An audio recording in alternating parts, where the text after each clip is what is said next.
So I've told you about this. The day has come. We got a little assignment in the works. It's not long. It's not complicated, but maybe a little complicated. It's a chance for you to reflect on everything we've learned so far, right? That's sort of how this class goes. You learn some things. You do a little reflection. You learn some more. You do a little more reflection, and then get an exam. For this part of the course, we do this. This is the middle of the second part. Then we'll have a couple more weeks, and we'll have an exam. And the exam is like a big reflection, right? So this is a small one. It'll get you ready for the big one. Bottom line is we have this Buddhist priest. He's a missionary. So a lot of his story is about spreading Buddhism to America. If you look at his dates, I give them to you here. He lived through some big events, right? What kind of big events did he live through? 1876 to 1958. Did important things happen during his lifetime?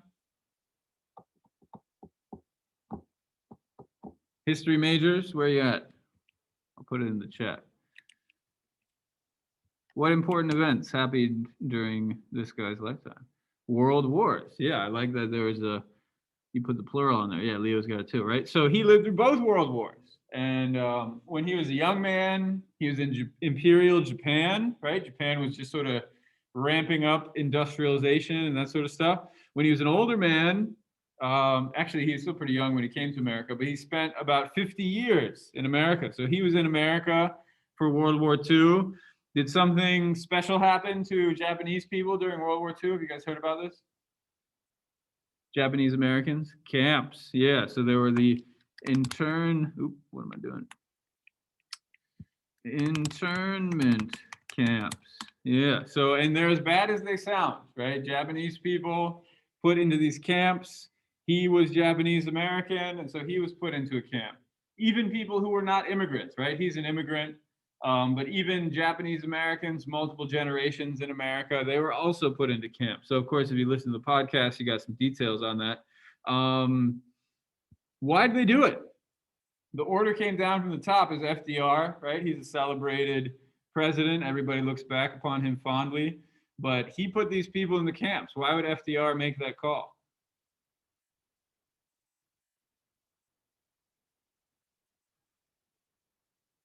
What happened on December 7th, 1941? A day that will live in infamy. Pearl Harbor, yeah. Okay, good. Just checking on you guys. Yeah, they believe they could be spies. Exactly. So there was a sense that now Japan is our enemy. Therefore, Japanese Americans could be enemies. And you might be thinking, well, why didn't they put the Germans in internment camps? And I think Germans had a little bit of a hard time, but not nearly as a hard time as Japanese Americans. And so, we come back to our old favorite friend that we've talked about in this class is systemic racism in America. And that's really what this is, right? And if you've been paying attention, I think I emailed you guys about this, the Asian hate, right? Hate against Asian people. This is an earlier version of it. There was more hate for the Japanese than for the Germans.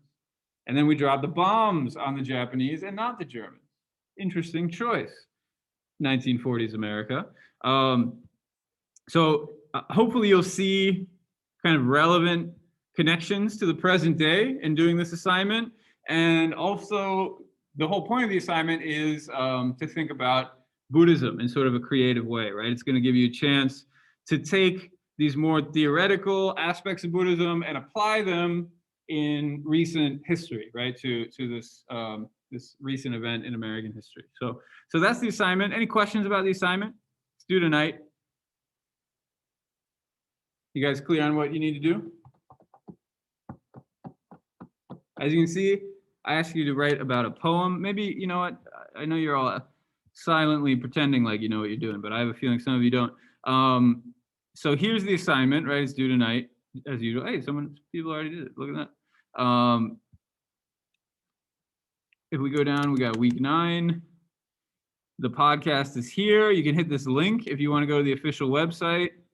Here it is, the Religion, Race, and Democracy Lab. If you want to just download the MP3, it's here. If you just want the transcript, it's here. If you like reading words rather than listening to them, you can do that.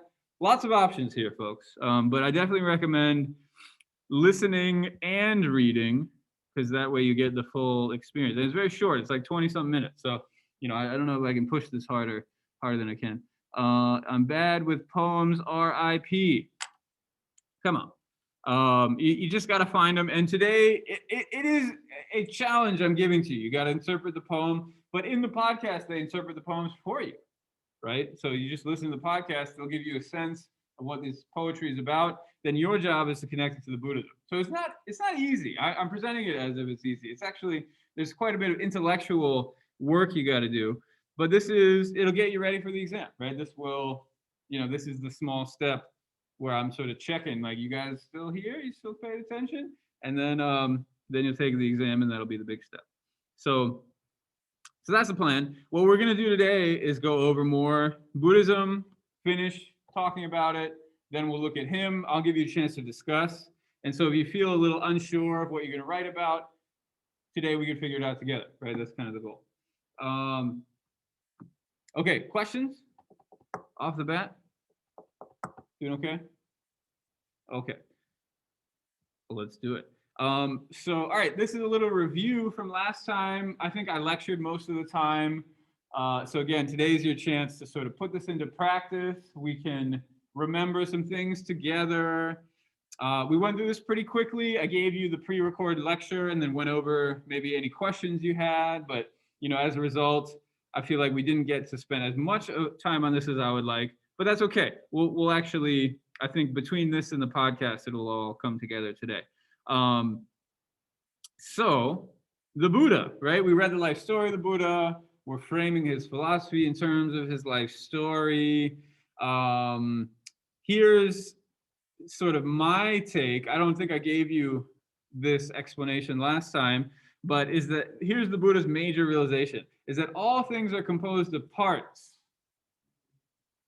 Okay, so everything, all phenomena, maybe I shouldn't say all, most phenomena, a vast majority of phenomena are composed of parts.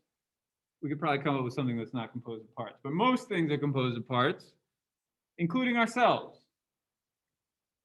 So maybe we can pause there for a second.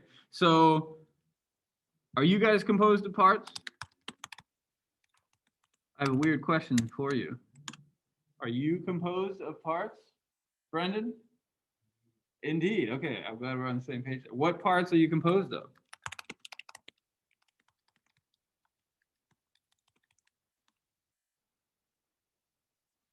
Weird question, I know, but it's actually kind of an interesting one. Mostly water? I like that. That's a great answer. So that's sort of a chemistry answer, right? Mostly water. 96%, is that right? Something like that. It's like you're right, it's a really high number. Body parts, okay, what are some body parts? We're playing sort of a classification game, right? Which, frankly, scholars love this kind of thing, talking about classification. One thing I've realized is that most of my students do not love classification games. But this one's an interesting one, I promise. There'll be an interesting upshot to it. In Catholicism, they talk about from dust we are, to dust we return. Yeah. Physical, spiritual, moral parts. Very good. Yeah. So we could think, all right, we are made of a body, and our body is made out of parts. And a lot of you guys probably know more about this than I do. Biology class, chemistry class, you can begin to see what sort of parts our parts are made out of. Like we have our organs and our limbs and our legs and whatever. Our legs are limbs, I suppose. But yeah, all the different things inside of us. Then those are composed of things. Like Brendan said, those are composed mostly of water. And then within those things, there are cells. And within those things, there are atoms, right? We can get some pretty detailed explanation of these parts. So that's just the body, though. I like how you guys are thinking religious studies class. Our bodies are composed of dust. That's actually a very similar sentiment that Eric's making, very similar to kind of the Buddha's realization, is that our bodies are composed of dust, and to dust we will return, absolutely. And Drissa is bringing up spiritual and moral parts, and I like that, right? Because we're not just a body. You're not just a body, are you? Some people might say that. There's a materialist. Have you guys heard of materialism? Materialism. So someone who's materialist, that's one point of view, is to say we are literally just a body, right? And there's nothing else. There's only physical reality. Again, this is a religious class, so I'm going to push you to look beyond a materialistic perspective, whether you want to or not. You don't have to believe in it necessarily, but you have to at least consider it. But Drissa is saying, okay, we might have a spirit or maybe a soul. You guys have heard of those before, haven't you? Some kind of soul inside of your body. And I like Drissa said moral parts too. So he's kind of breaking it down even further. Maybe there's some separate moral sensibility maybe in our mind, right? So we can add mind to this. But even within our mind, maybe there's kind of like a conscience, is that how you pronounce the word? Conscience, conscience, that is responsible for our morality. That's another part. So that's very good. This is kind of the exercise that the Buddha did. Right? Remember, he practiced asceticism. Does that ring a bell? Asceticism. Not to be confused with acetic acid from organic chemistry class. What is asceticism?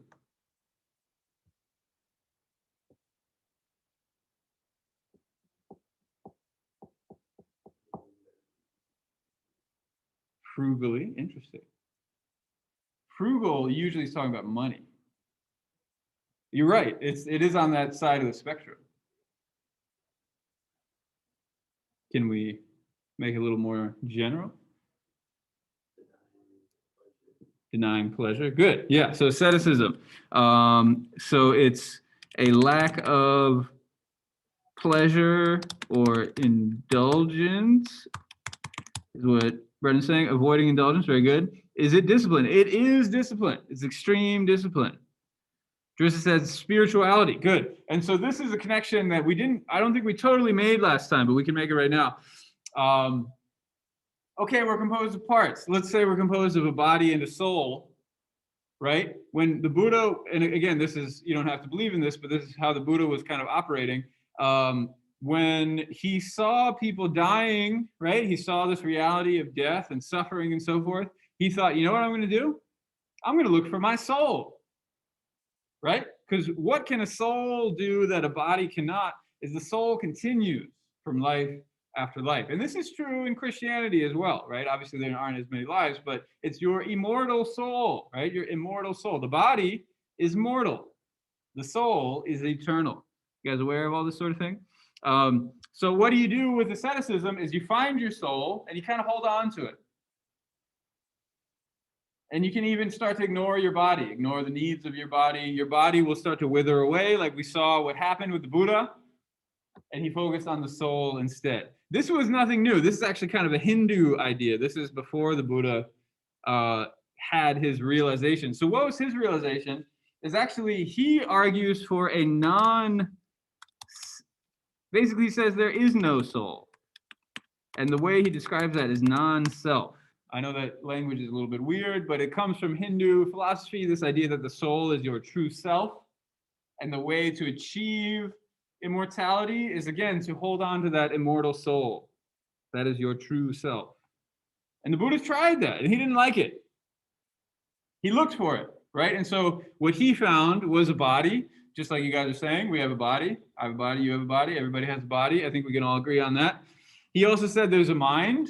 So what are the parts? He said there's a body. He said there's a mind. He goes into 5 things. I'm not even going to give them to you because I think I'll just confuse you. But then the mind is also composed of parts. So that's where the other 4 come from. There's perception. You guys ever think about perception? Do we perceive reality as it really is? According to biology and physics and all that sort of stuff, can we directly perceive reality as it really is? What am I seeing when I look at this chair in front of me? Am I really seeing the chair? What am I seeing? What's entering into my eyes?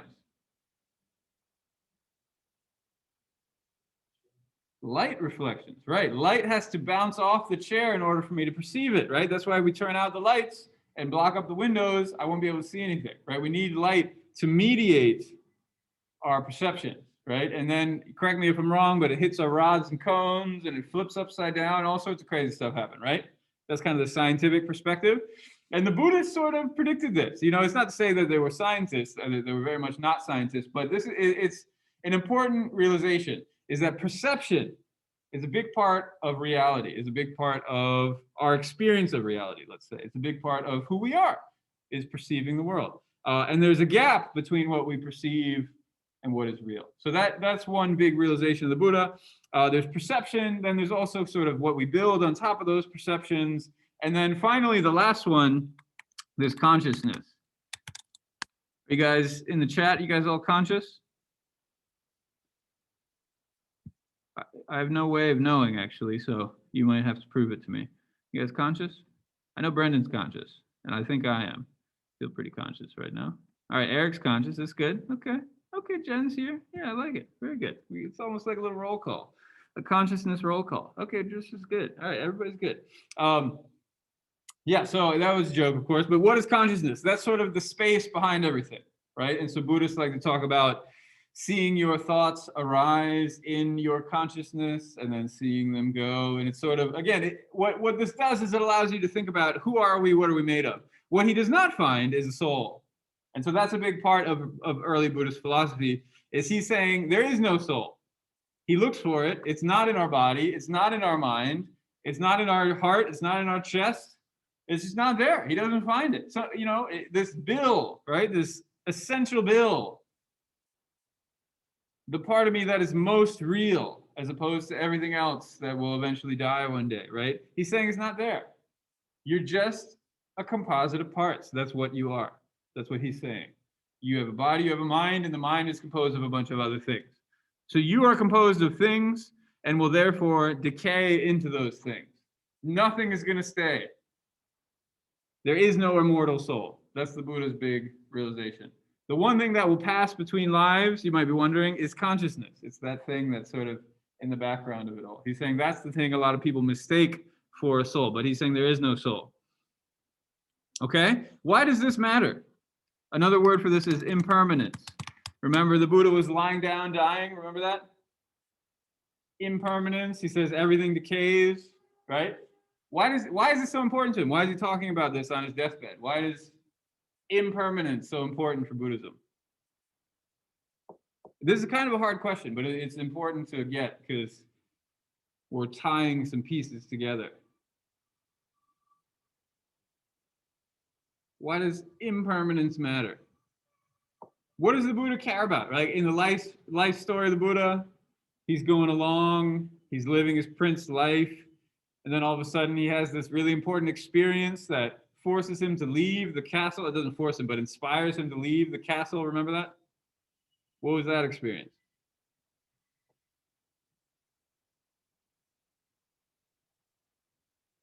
The 4 sights. You don't have to even list them, but what does he see?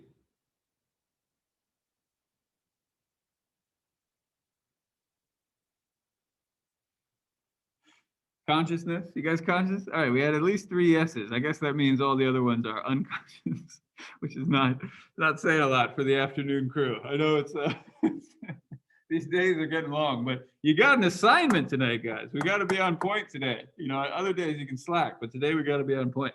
The 4 sights, folks. What does he see? Keanu Reeves. He says, Chana, what's wrong with those men? Remember? I've seen that clip so many times. I've memorized it. He sees suffering, right? So we got these 2 things that I've harped on. Yeah, he sees an elderly man. Good. He sees impermanence, and he sees suffering. Yeah, very, very good. He sees impermanence and suffering. What's the connection between those 2 things? This is the $1 million question for the Buddha. This is his big realization that I'm now sharing with you. I think impermanence is like everything will definitely come to an end. Mm-hmm. And in order to avoid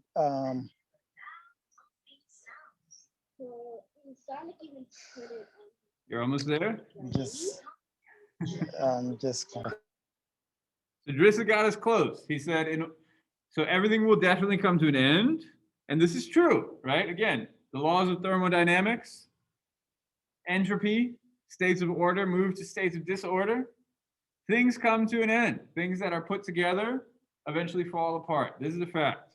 Yeah, so to avoid the suffering of these impermanence, you have to like focus on your mind and like take away this suffering with your the thinking with your mind.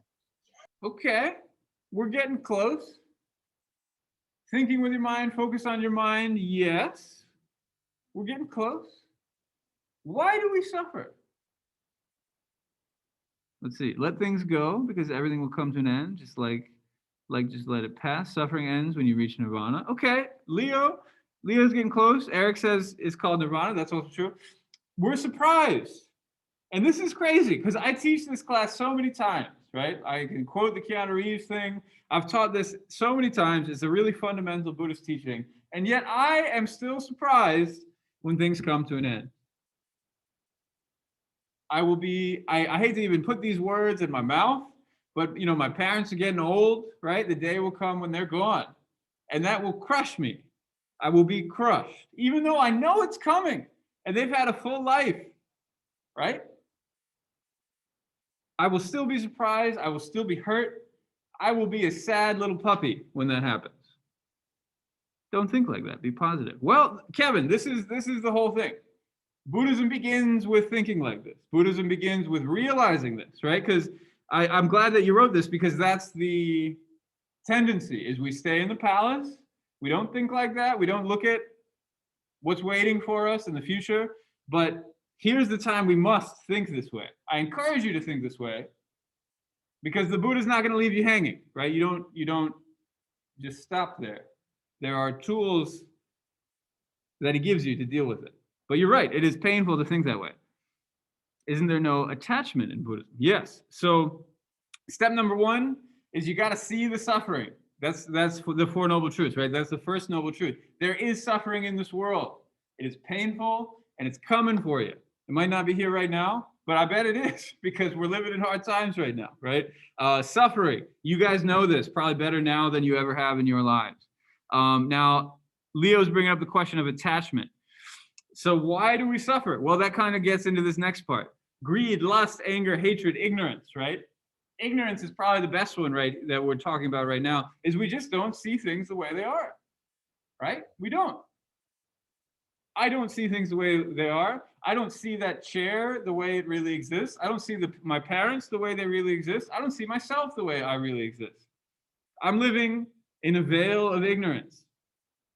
It covers my eyes and affects the way I see the world. And it's even worse when I want something real bad. I really want that job, or I really want that promotion, or I really want that award, or I really want these people to like me and respect me and like my posts on Instagram or whatever, right? I get caught up in these attachments that Leo's talking about. Then you see things even less clearly because all you see is what you want. And it's just covering your eyes, right? Same with hatred and greed and lust and anger and all that other stuff. So what is the Buddha saying? Is see things as they are. That's his main thing. The reason we don't is because of these negative emotions. But the good news is there's a path to kind of deal with this stuff. So this, again, is sort of a summary of the Four Noble Truths. We went over it in more detail last week. We got all the trees, so to speak. Now I'm trying to give you the forest. How can we tie the life story of the Buddha with this early philosophy? And hopefully we were able to do that a moment ago. So does that make sense? And I'm sorry, Kevin, for not being positive, but Buddhism is not positive in that way, at least, right? Having a soul is very positive, but unfortunately, according to the Buddhists, it's not very realistic. Just acceptance, like how you were saying about your parents, which will happen to everyone's parents. Don't not be sad, but accept it and don't endure the suffering. Yeah, so this is the trick, right? Because some people might try to push it away and say, I can't be sad, I can't be sad, I can't be sad, I can't deal with this right now, right? And of course, that's how you set yourself up for like a stroke or something. But sometimes we can't even deal with it, right? We can't even deal with the pain. And I like what Leo is saying, is you do have to sit with it. And that is why the first noble truth is the truth of suffering, is seeing the old man out there on the street, just like Keanu Reeves did, right? Is seeing it for what it is seeing the pain and difficulty. You got to be brave, right? You got to be able to see that. But also, you don't have to just wallow in it, right? Then there are tools that come that let you deal with it. So we will get to those more in a moment. More questions about this? I like the way this conversation is going. I like your reflections. These are very insightful and thoughtful. Again, the assignment for tonight, this guy goes through some hardships and he applies Buddhism to them. So we're, keep up the energy because you're going to have a chance to write about this. Okay, one thing we started with last time, this is also a little bit of review. We went through the Bodhisattva. Maybe I'll just draw it on the board real quick. We got Buddha up here. He's not suffering. We got us down here, right? We are suffering. Bodhisattva is everything in between. Remember that? There are all these different levels. How do you get from us onto the Bodhisattva path? You remember?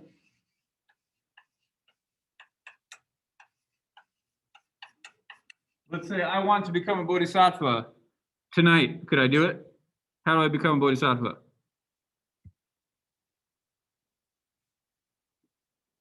So just to be clear, maybe we need to just go over this from the top. A Bodhisattva is an enlightenment being. Bodhi, enlightenment. Sattva, being. It is someone who is on the path to enlightenment. Okay. How do I get onto the path to enlightenment? How does somebody start being a Bodhisattva? As is often the case in this class, the answer to my question is on the slides right in front of you.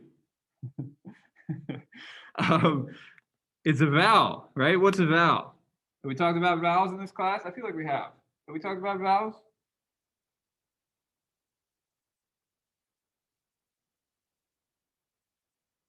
Silence? Don't remember? No vows? Okay, let's talk about vows. When is it time? Wedding vows. Okay, Eric knows. He anticipated my question. Maybe we talked about them. Because we did talk about love and marriage. So maybe we did talk about it. Let's return to it if we haven't. Eric, why do we take wedding vows? What do people say in their wedding vows? They say how they'll love the person forever or even past then, I guess. And they're just like solidifying their marriage. Yeah, solidifying the marriage, making a promise to each other in sickness and in health. Richer and poorer till death do us part, right? Have you ever thought about what's the point of doing this, making these vows? Let me give you a horrible image that will probably haunt you forever. So let's say I get married to somebody, we make this vow, everything's good, we're both happy. What is the point, actually? Well, let me tell you, Kevin. We're both happy, we're having a great time, right? And let's say I all of a sudden get sick and I can't take care of myself. Let's say I get cancer, chemotherapy, something horrible, right? Something real horrible. I'm so weak, I can't take care of myself. I can't bathe myself. I can't wipe myself, right? Again, to give you a horrible image that will haunt you forever. Is my partner gonna say, you know what? You're not so much fun anymore. I'm gonna get out of here. See ya, right? Is that how you're supposed to respond when your partner gets sick? No, you took a goddamn vow, right? You said, I'm going to take care of you until you die. I committed that. I made that commitment to you and you made that commitment to me. So whenever you think of wedding vows, think of your dear old professor who cannot wipe himself anymore, right? No, but really what does it do is it ties you to somebody. So it's not based on, this mere pleasure or whatever. It is this sacred commitment that you make to each other. In the case of the Bodhisattva, maybe I'll write a vow right here. So you take a vow, and then you get to this first step. What do you vow to do? Is you vow not only to achieve enlightenment for yourself. That's kind of what the Buddha was looking for, right? He wanted to end suffering. You guys probably want to end suffering too. I can understand that. I also want to end suffering. But this vow is nice. It's not even just for you, right? Because we're getting into this greater vehicle. It's not just for you. Who is the vow for? It's for everybody. All beings. It's not even all humans, all beings. All the animals, all the bugs, all the ghosts, all the beings. You take a vow that I'm going to dedicate this life and all of my future lives to the sake of achieving enlightenment for the sake of all sentient beings. And so as you kind of move up the steps and get better at it, some really advanced bodhisattvas get really close to being a Buddha. But then they stop here. Because once you become a Buddha, then you're gone, right? The Buddha achieves enlightenment, the flame goes out, he's away from this cyclic existence that we're in. So why would somebody stop here? What else is there to do? Why don't they just go all the way to enlightenment? Because they want to help others to arise also.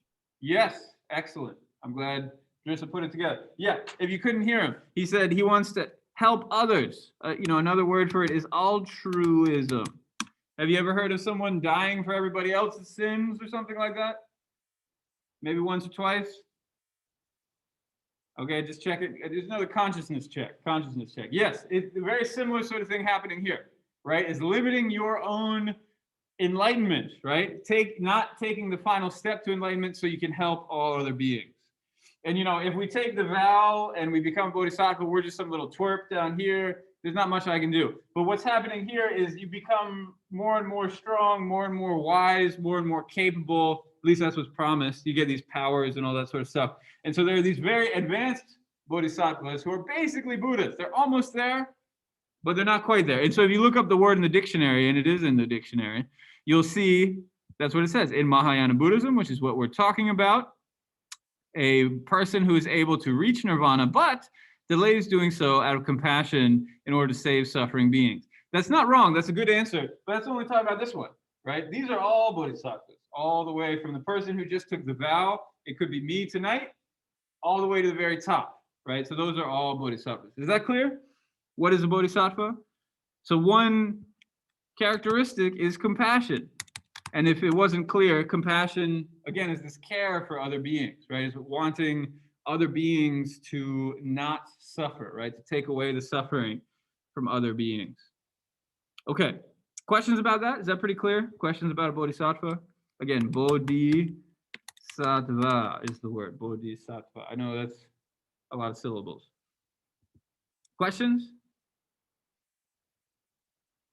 You ready for more?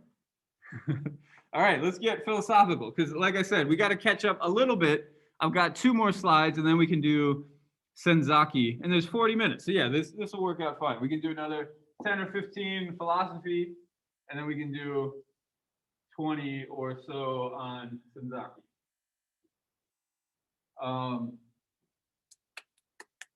Okay, so again, forgive me for hitting you with a lot of information, but that's what school is all about, I suppose. Here we've got the middle way. Did we talk about a middle way before? We did. And whenever you hear middle way, I want you to think, oh yeah, middle way between 2 extremes. We even talked about one of the extremes a moment ago. Actually, we talked about both of them. What was the extremes that the Buddha found in his life that he found a middle way between?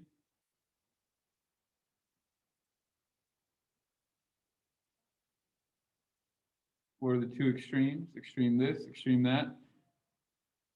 Middle way. This is important.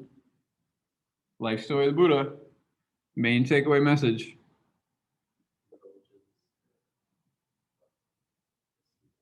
Yes. All right, good. So Brennan said, indulgence, right? Remember, early in his life, extreme indulgence, very pleasant, very nice.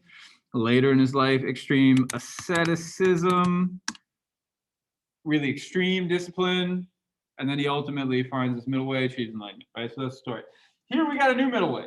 Same idea, 2 extremes. 1 extreme, 2 extremes, but different extremes. So very simply put, we've got existence. And what's the opposite of existence?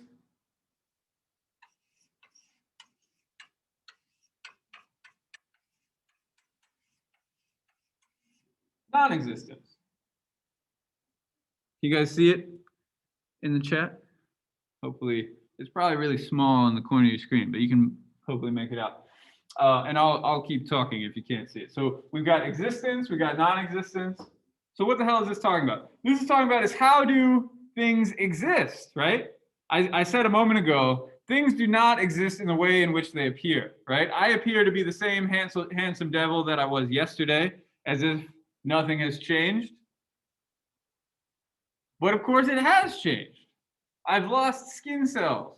My nails have grown a little bit longer.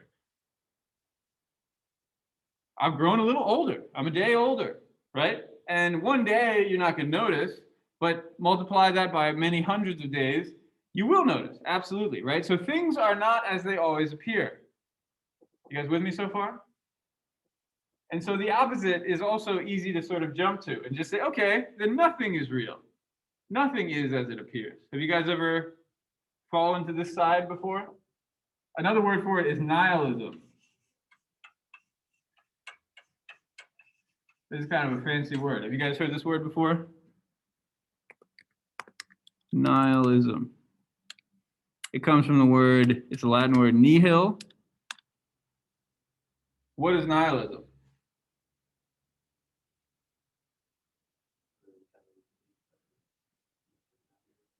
Nothing matters. Yeah, in fact, nihil here, the nihil of nihilism, means nothing. That's what it means. It's a Latin word for nothing. It's nothing-ism. And so if you couldn't hear him, what Brendan said is this idea like nothing matters.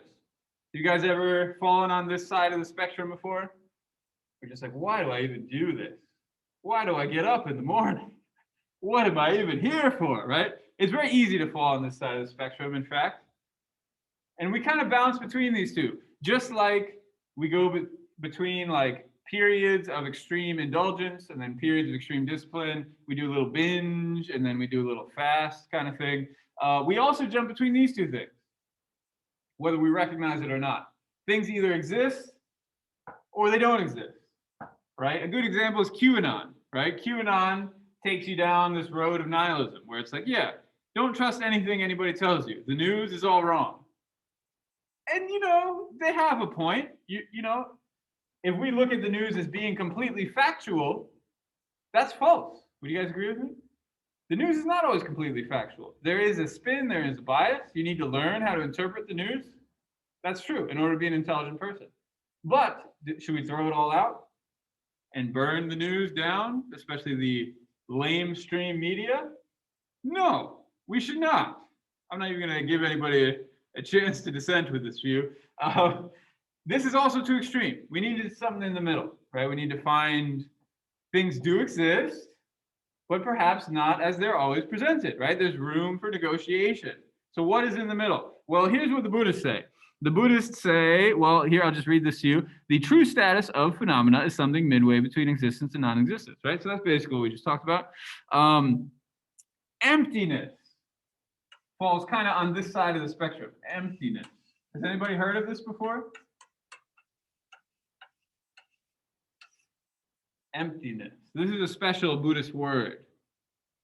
And I'm actually not going to focus on this too much because it's kind of confusing and it's important, but it's easy to get this and this confused. They're very close to each other. But they're different, right? This is a middle way view. This is between the two extremes. So emptiness is in between the two extremes. Emptiness gives you the tools to take things apart. And sometimes that's useful. For example, again, and I loved Kevin's heartfelt response to, are we getting at coexist? Coexist. What do you mean, Leo? I loved Kevin's heartfelt response when I was talking about the death of my beloved parents is if I think about them, and again, heartbreaking, difficult to think about, but it's like, what does it mean for them to die, right? I mean, they've lived a good life. They have these bodies that have been put together with sort of a timer on them. They're not going to live forever. Like, what do I expect to happen, right? This is the natural way of things. Their bodies are composed of cells. Their cells make up their organs. Their organs work together to keep their blood pumping and their heart beating and all that sort of stuff. It's amazing that these bodies of ours can last as long as they do. Engineers, do you ever marvel at the incredible thing that is a human body? You should, because it is incredible. It's incredible that they can last as long as they do. It's incredible that my parents have been able, and again, they are still alive, knock on wood, keep all the bad the badness away from them. It's incredible that they've been able to live as long as they have. It really is. It is unbelievable. Now, that does not mean I should just say I'm not sad at all, right? Because that would be an extreme. That would be saying, that be treating them like they don't exist. And of course, when your parents do pass away, we must give recognition that they're gone. If you don't, you will not be respecting them, right? You will not be respecting their death at the very least. And so this emptiness game helps you deal with pain. When you are overwhelmed by the existence of some kind of pain, you can think, you know what, that pain is a little looser than it seems sometimes, right? Whenever you have a pain that you cannot bear, it's very easy to just flip to nihilism, say, you know what, this doesn't exist, forget about it. But there's room in between where you can take it apart a little bit, right? Take a little bit of the pain away, loosen it up a little bit, give yourself a chance to look at it a little bit differently. And you know, this is not always helpful when you're in the middle of pain, but it does work if you know how to do it. It takes practice. So this is one mode. You can kind of pull in this direction, but not go all the way to non-existence. Does that make sense? That's what emptiness is all about. So again, it ties in with these ideas of impermanence. Things don't exist in the way in which they appear. They're composed of parts, and they will break down into those parts. They're impermanent. There's no self. There's no soul that we talked about before. So what do we have? Again, is we have emptiness. So some would say that is what is real, is this kind of absence. Now, that's not the whole story, though. There's another side to the story. I don't totally understand your question, getting at coexist, but maybe we'll get at something like coexistence, but feel free to elaborate, Leo. The other side of the story is we do exist, things do exist. The question is, how do they exist? And Kyon, the reading for today, he kind of likes this stuff. He wants to bring us to the emptiness world. I actually like another idea that he doesn't really flesh out as much. He talks about the transcendent body of the Buddha. That's about as close as he gets. So we can just think about this. The Buddha is conceived of as identical with the ultimate truth. The Buddha is reality itself. So rather than saying everything is emptiness, after you break this pain and suffering apart, you can kind of put things back together again and imply that things do exist. But how do they exist? Is with the nature of a Buddha. So what is that? It's enlightenment, right? It's divine transcendence, it's goodness up and down and sideways. Have you ever heard of a theological position where somebody says all of reality is one with divine existence and goodness? Is that a familiar theological position? We just invented God, guys. This is God, isn't it? Anybody? Bueller? I know we assume that this is what all religions think, but actually it's not. What early Buddhists think is that there is no God with a capital G. There is no goodness that pervades reality. Existence is horrible, right? It's all messed up and suffering. And we got to figure out a way to navigate all of these horrors. Eventually, though, they do kind of reinvent God, but they just call him Buddha and say that that is what is beyond all of reality. It's another tool, right? I encourage you to think about it this way. We can take things apart when they're overwhelming, or we can build them back up. We can go in both directions, right? And these sort of work together. Once you realize that you do not perceive reality as it ultimately exists, all of reality becomes a bit of a canvas, doesn't it? Upon which we can paint. And so here's what the Buddha does with this. There's this term skillful adaptations, where he teaches according to context, right? So if maybe one of you guys are sort of on this side of things, I could pull you in this direction by talking about emptiness and saying, you know, those things you're holding on to real tight, actually, they don't exist in the same way that they appear to exist. Or if somebody's already over here and feeling kind of jaded, I can say, yeah, but there's all this good stuff happening in the world. Can't you see that? Can't you see the sunshine? Can't you smell the roses, whatever, right? And you can build somebody up. And so this is the way that the Buddha taught. Sometimes he contradicted himself, depending on the context. And in fact, I think this is good teaching, is to know where your students are at and to teach according to what they need to hear.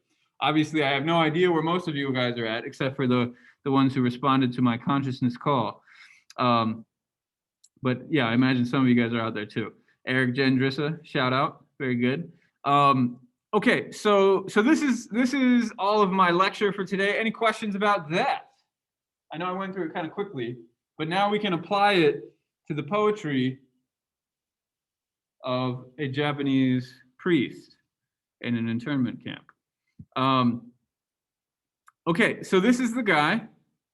His name is Senzaki. His first name is Nyogen, and you might have trouble pronouncing that, so you can just call him Senzaki, or you could call him Master Senzaki if you would like to be respectful. And I think it is good to be respectful. And so he came to the United States in 1906, right? So he was here for 50 years. I guess he had been here for more like 30 plus years when he got locked up in the internment camp. So it's not like he was a new immigrant, right? He had been here for most of his life at that point, or at least half of his life at that point. And yeah, he was a Buddhist missionary. So why don't I turn this over to you in our final 25 minutes. I'm going to give you guys a chance to talk to each other. So open up your transcripts. I showed you where to find them, right? They're on Moodle. You know, I'm not going to open that again, but they're on Moodle. Here's what I want you to do is basically think about this. How did Senzaki use Buddhism to deal with his hardships? How did he use Buddhism in the camps? And it's not the only hardship he dealt with. He dealt with a lot of hardships. So how did he use Buddhism to deal with hardships? And what aspects of Buddhism did he use? Here are a bunch of key terms. And you can copy these down because I think they disappear when I send you out into the rooms. Or you can download the slides and open them up too. You could ask, is he a bodhisattva? And maybe you can tell the answer to that is probably yes. But what does that mean? Compassion, does that play a part in his life? Emptiness, does that show up? This transcendent Buddha body or the Buddha nature, skillful adaptations, do those show up? And again, the answer is going to be yes, which is why they're here. So how do they show up is maybe a better way of putting it. And then this is the daisy of the whole thing. Is this a story of religious freedom? Because I was listening, I think I told you this, I was listening to this podcast this morning as I was walking to class, and I was really moved, right? I've listened to this before. This is, I assigned it, right? So it's nothing new to me, but in light of sort of what's happening in America right now and the difficulties of what we're sort of going through, I was listening to this, and it was such an inspiring note to conclude on, that America is founded on this really enlightened notion of religious freedom. And I saw an American flag in someone's house as I was walking. I was just like, oh, America's pretty good, right? It was a very exciting moment for me. Lotus blossoms above muddy water. Yes, are we supposed to look at this? That is what we are discussing. So actually, I think I have it open. This is what it looks like. It is a podcast, as you can tell. Here are time stamps, right? And so this is a transcript for the podcast. Yeah, exactly. So if you haven't listened to it, listen to it. It's nice. It's 20 minutes. It's very entertaining. So now we're going to discuss, and if there are things you don't understand, either about the Buddhism, about his life, I'm going to ask you for the assignment. I want to ask you about poetry. So try to find some poetry, try to interpret it. There are a lot of things you could do. Do yourself a favor. Get ready for your assignment tonight. Any questions before I break you all out into the room? I'll hit record. Okay, we're back. Hi, everybody. How was your breakout session?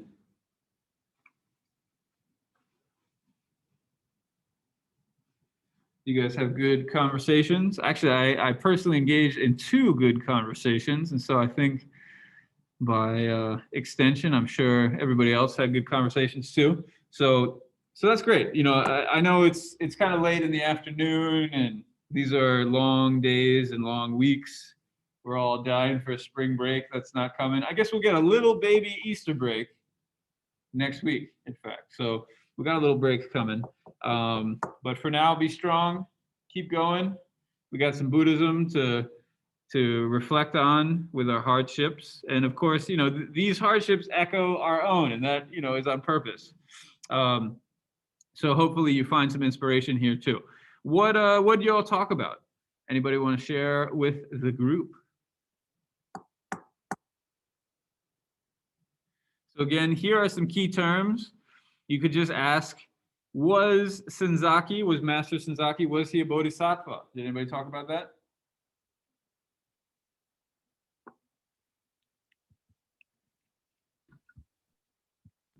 I think he was.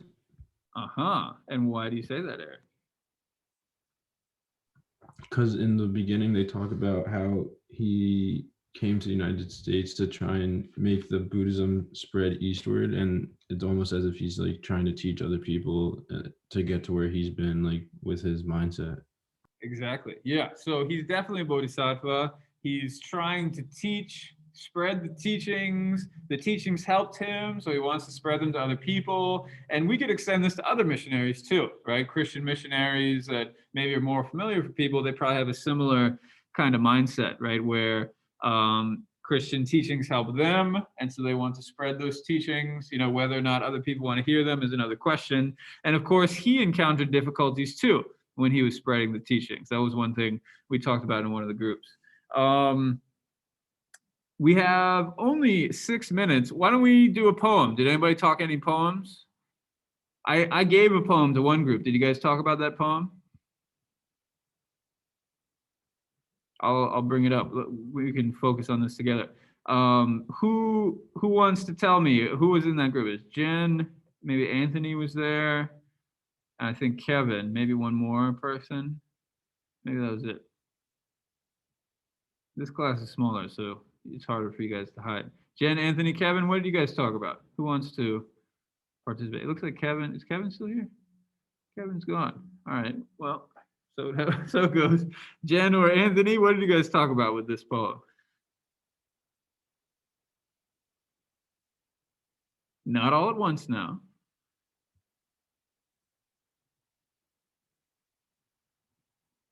Don't be shy. You can do it.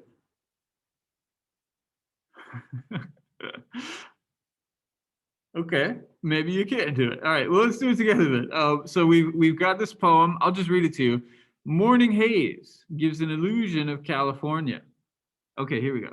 How even though they were trapped, the view provided a sort of escape. Yeah, we're getting there.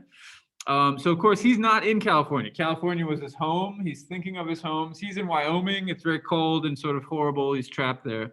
But he sees this morning haze. And again, I took an early walk. I teach an 8 a.m. class. And so I got up, I left my house around 7.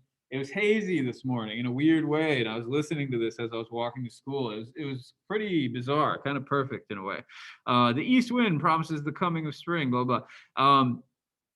Evacuees. So we're setting the scene, right? He's looking out. He sees the sun coming up. It's hazy. It reminds him of somewhere else, kind of this escape that Jen is talking about. Let's see what the second part says.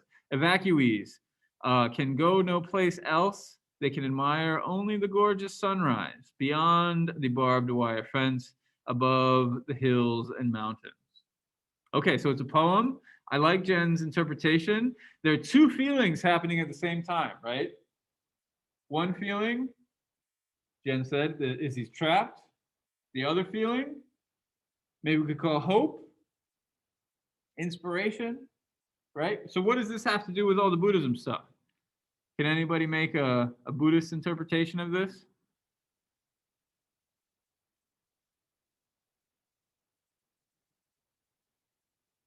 As you're thinking about it, and I am going to ask somebody to answer this before our time is up, so do think about it.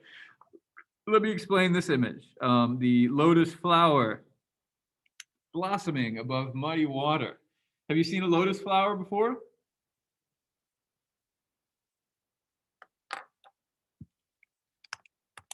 Lotus flower? They use the middle way to see the beauty in the situation. Okay, the middle way philosophy.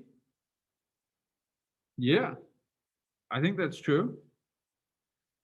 In a situation where you could feel overwhelmed by the suffering. It's like, how did I get here? Where can I go? What's going on? What's going to happen to me, right? It's really easy to freak out in this sort of situation, to the point where I don't want to make light of it. it was probably so very scary, right? I was scared to get my little shot, right? I'm a wuss when it comes to this kind of stuff. So to get locked up and taken away, you don't even know where they're taking you. Horrible, right? Horrible, horrible, scary. Feelings of entrapment and joy. And so he's sitting with that feeling, like we talked about, right? He's seeing the suffering, to come back to the Four Noble Truths. He's seeing the truth of suffering. It's not, he's not pretending like it's not there. The barbed wire is there. And yet, because it is there, right? Because it is there, he can sort of play with it a little bit, right? He can take it apart and think, what does it mean to be trapped behind barbed wire, right? He can think about what is the nature of his existence right now. And then he can also see some things that maybe he wouldn't be able to see otherwise. Have you guys ever had this experience before? Where you've had a hard time, something hurt real bad, right? Something very difficult happened to you, but you come out of it stronger, right? I remember I heard the phrase, whatever doesn't kill you makes you stronger. Have you ever heard that before? I remember when I was a kid, I heard that. I was like, that's so stupid. What if you break a bone? That's not going to make you stronger. Then you're going to be weaker. But of course, the implication is with time, that bone will heal and you will be emotionally stronger for it, right? You will go through this hard time. Heartbreak, yeah, is another one. You get your heart broken. And I've been there. You know, I'll save you the details. You know, buy me a beer and I'll tell you more about it. But I've been there, and you do learn. You see the world with new eyes, right? It's much easier to be in love. It's much harder to have your heart broken. But when you do have your heart broken, it's a different world. You see things differently. You relate to the world differently. And as you work through that heartbreak, well, you have many options. You can sort of wallow in it and get lost, right? And maybe it's just sort of live in this nihilistic world. Or you can kind of build yourself back up and start to think, how do I want to relate to people? What sort of relationships do I want to have? Do I want to open my heart again? Maybe not in a romantic way yet, because, you know, that could be painful, but you can make a lot of friendships. Be nice to people. You see a kid on the street, talk to them, see how they do it, right? They might try to sell you something. All right, people are offering me beers now. I'm not going to reveal who, but you can probably guess. Let's wait until after the second exam, and then, you know, then there will be less pressure on the table. I'm vaccinated now, though. I'm ready. I can go to Anbil, drink a pint. I haven't done that in like a year. Okay, so we're out of time, but here's an example of a poem. Oh, I didn't give you lotus. Let me do it really quickly. A lotus grows out of muddy water, right? The mud is there, it's real, it's dirty, it's nasty, but the lotus flower grows up out of that, pure, undefiled, unaffected by the mud. There's something very similar happening here. You're in this mucky, crappy, disgusting, painful, difficult camp. But if you can still see enlightenment from the camp, oh, what a beautiful thing that would be, right? And that is what is being celebrated here. That's what's being proposed here. And I found a nice image to illustrate it for you. So I have to go. Is that okay? Yes. Yeah, we're done. Have a good day, Jen. So we're done. Let me know if you have any questions.